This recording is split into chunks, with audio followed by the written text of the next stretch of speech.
بسم اللہ الرحمن الرحیم۔ اس ویڈیو کا پہلا سوال ہے، اس شعر کے خالق کا نام بتائیں۔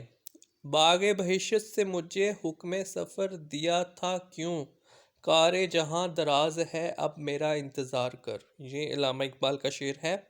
فانی کی شاعری کس قسم کی ہے؟ حزنیہ، یعنی کہ غمگین۔ فانی کو یاسیت کا امام بھی کہا جاتا ہے۔ غزل میں کم از کم کتنے اشعار ہونا ضروری ہیں؟ 5۔ یہ شعر کس کا ہے؟ پورے قد سے جو کھڑا ہوں تیرا ہوں تو یہ تیرا کرم ہے، مجھ کو جھکنے نہیں دیتا ہے سہارا تیرا۔ احمد ندیم قاسمی۔ ولی کی شاعری میں کون سا عنصر غالب ہے؟ رجائیت۔ ڈاکٹر سید عبداللہ نے جمال دوست شاعر کسے کہا ہے؟ ولی دکنی۔ عبوری دور کا شاعر کون ہے؟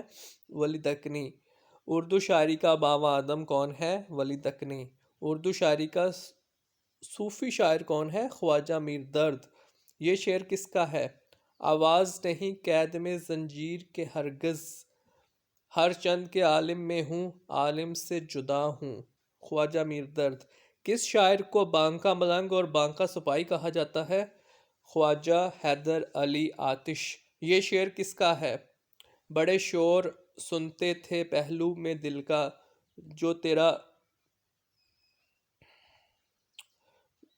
جو چیرا تو ایک قطرہ خون نکلا، جو چیرا تو ایک قطرہ خون کا نکلا۔ یہ ہے خواجہ حیدر علی آتش کا شعر ہے۔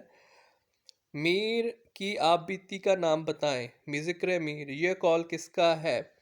میر سرتاج شعراء اردو ہیں، مولوی عبدالحق۔ یہ شعر کس کا ہے؟ تم ہمارے کسی طرح نہ ہوئے ورنہ دنیا میں کیا نہیں ہوتا۔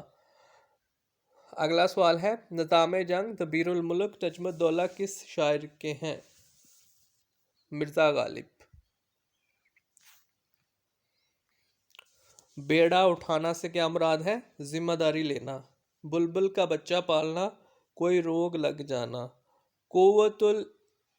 قوت لا یموت سے کیا مراد ہے؟ اتنی خوراک جو زندہ رہنے کے لیے کافی ہو۔ تو وانگری کے کیا معنی ہے؟ امیری، دولت مندی۔ رسم مشائیت کے کیا معنی ہے؟ احترام دروازے تک چھوڑنے جانا۔ دان پان ہونا، دبلا پتلا ہونا۔ ریشہ ختمی سے کیا مراد ہے؟